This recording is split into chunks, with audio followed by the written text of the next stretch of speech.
Do you need more vocabulary? Do you need a way to learn more vocabulary for an English exam, English conversation, or just to feel better about your English speaking? Well, I'm going to give you a powerful tip. Actually, 2 pieces of advice today on how to actually really learn vocabulary. Let's go.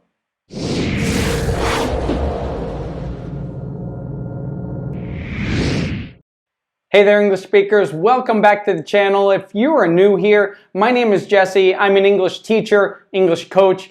Call me whatever you want, but I help non-native English speakers take control of their English to speak with complete confidence and clarity. And that's what we do here on this channel. But today, I want to give you the most simple and complete advice that I can give you to learn English vocabulary, whether it's for an exam, preparing for a job interview, or having regular conversation, going live on video, or whatever you need more vocabulary for.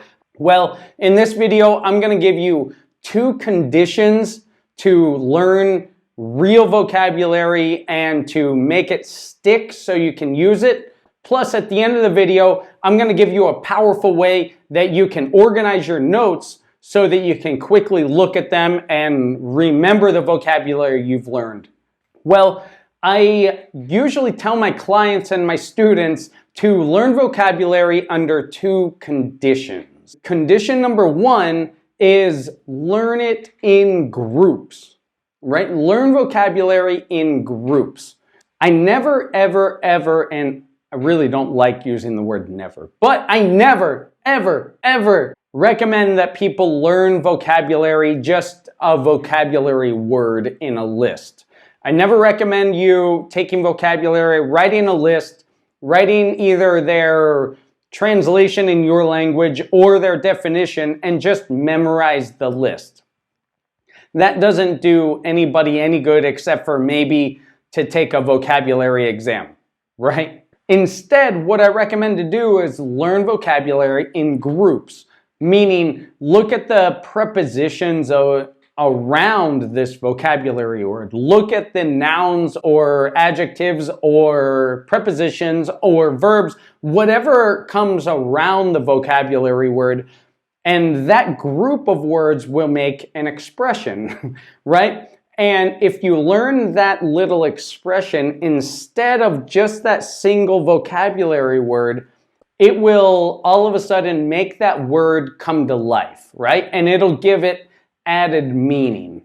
So let's take, for example, an expression to a point, right? You want to learn the word to a point, right? I trust them to a point.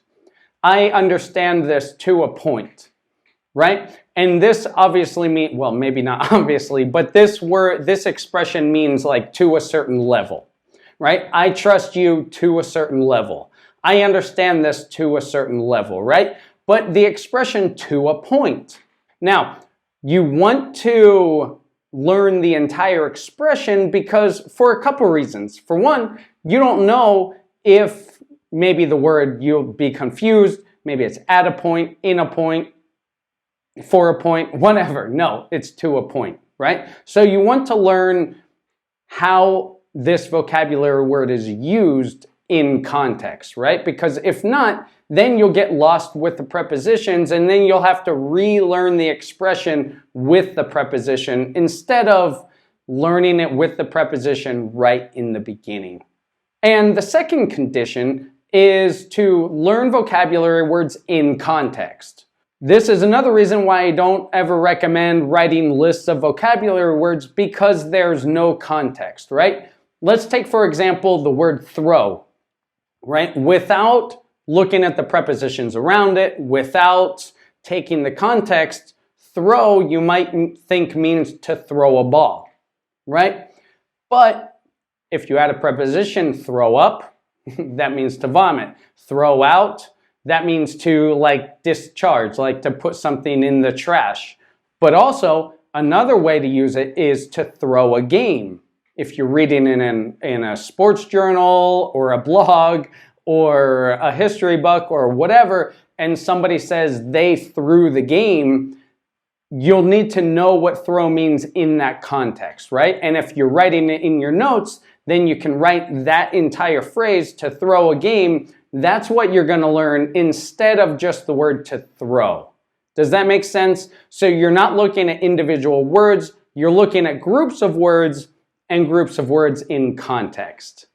Now, to take notes in an efficient way to help you remember and to actually learn these things in the long term, right? I've devised this way to take notes. I do it in my Spanish learning, and my clients love to do it for their English learning. And it's simply to divide the paper into 4 parts, right?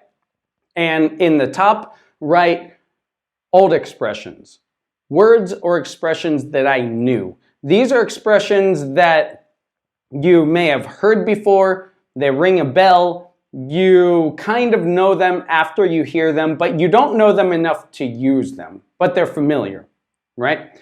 In the other column, write new expressions. These are words and expressions that you hear in your English time or read in your English time that are new for you and you like them, right? They're new for you and they trigger something that you want to remember them.